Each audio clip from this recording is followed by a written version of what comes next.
Hi everybody, this is Dino Chris from Prehistoric Facts, and since last week I didn't get any questions last week for an answer questions episode, so I delayed that and I actually just postponed it to next week. So there could be a possibility there could be two answering questions episodes in 1 week. So just make sure you get your questions in, and I mean, I understand it's summer and you guys are actually out doing some things that are outside and all that kind of stuff, but I mean, I understand that. Anyway, next week is an answer questions episode. I mean, you could still actually send me questions about dinosaurs and other prehistoric life anytime, 24/7. Emails open, Facebook pages open all the time. So just make sure you get those questions in, and then I can actually answer them for you on camera, and hopefully maybe there could be two episodes, so hopefully that will work out. But anyway, today is a special episode, and the dinosaur chosen is Aviatyrannus. Now, Aviatyrannus in Latin means grandmother tyrant, and the fossils have been found in Western Europe, late Jurassic, 155 to 150 million years ago. Pretty much 3 feet long, possibly 10 pounds. It's a carnivore, and it's a small bipedal dinosaur. But Aviatyrannus is basically kind of almost a controversial dinosaur in a way. Well, basically, scientists don't know if this is actually a separate genus of dinosaurs. Basically, a separate animal, a separate type of animal. And you see, they're trying to find out if Aviatyrannus is actually probably more like Stogosaurus, which is actually a dinosaur that lived in the same time as Aviatyrannus. But I believe Stogosaurus has been found in North America, but I'm not totally sure yet. But I believe it's found in North America. But even though during that time in the Jurassic, North America and Europe were kind of connected, so it was pretty easy for dinosaurs to actually kind of migrate west to east from time to time during that time of the Jurassic. But since that, Aviatyrannus is actually, even though there's been small fragments of this dinosaur has been found, but even though if later evidence finds out that it is actually a Stogosaurus, then we'll actually say that this is actually a Stogosaurus. But since that, it's also controversial in a way, and whether or not if it was actually one of the first tyrannosaurs, and so it would actually proceed.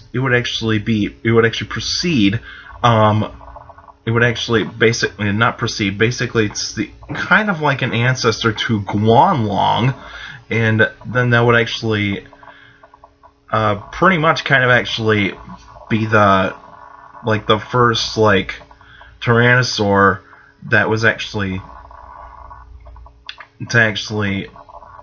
kind of change the evolution of tyrannosaurs, saying that tyrannosaurs actually started out in Europe and possibly North America, then in Asia. But even though that, I would still say tyrannosaurs still actually evolved. It still actually came from Asia, and they actually just evolved, and they just spread around in the northern hemisphere, and basically just kind of took control of the northern hemisphere, and is basically the Aviatyrannus actually took over in the southern hemisphere.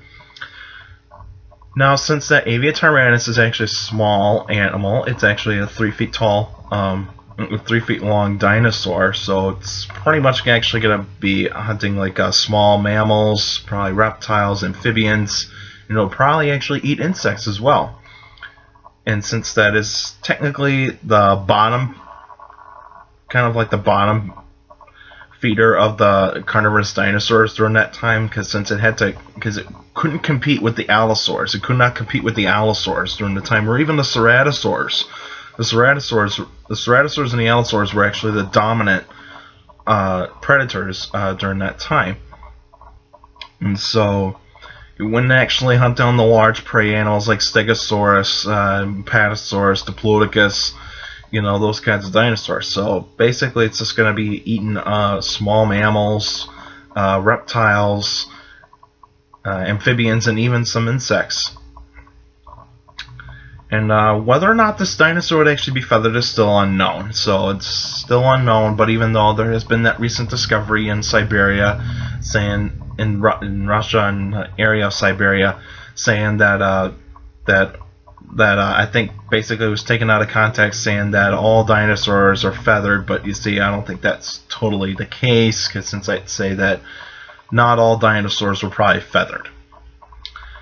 And so this dinosaur would probably just be just a kind of like a, it's kind of actually just getting rid of like the rodents and also the pests of some of the dinosaurs, but even though it's basically just too small to take out the bigger animals. Excuse me. In the extinction of these animals, basically it's just basically this: climate change, and also new predators came in. So basically climate change will always be a category to be a big contender in some extinctions, but it's basically a small extinction. It wouldn't actually be a mass extinction, because if it was a mass extinction you would have bigger numbers of animals dying off. But since in the late Jurassic, when actually turned into the Cretaceous, dinosaurs actually just kind of evolved into different kinds of shapes and sizes, and you actually start to see dinosaurs kind of downsizing a little bit in the Cretaceous. And so, but even though dinosaurs are still dominant in the Cretaceous as they were back in the Jurassic, because the Jurassic and the Cretaceous were always was basically the majority of the animals that were dominant was dinosaurs. So basically that's what it was.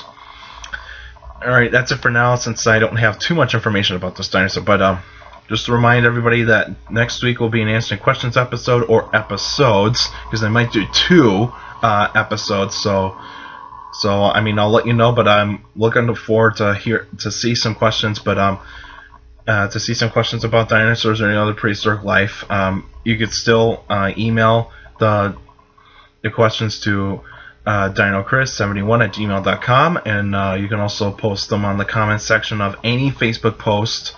The Facebook page, Prehistoric Facts with Dino Chris. Both the email and Facebook is very open, so I am willing to. It's basically 24/7. I am going to look at every email and also every Facebook post that you actually give me of any question. And also make sure to keep your questions short and to the point. And you can also follow me on Twitter at CSGRALL. And basically it's just Chris Grawl, if you can find me there on Twitter. And I do post some pretty cool stuff on there. I don't like tweet too much, but even though I do post some pretty cool stuff. And make sure to take care of the people around you. And also for you younger people out there, make sure to listen to your parents, your teachers, and your guardians. Those are the best motivation you can have for a good education. It's very important to have a good education, because with a good education you get a good job in the future. Alright, and so next week will be an answer questions episode, or episodes. See if there are chances of 2 episodes. So I'll see you guys next week.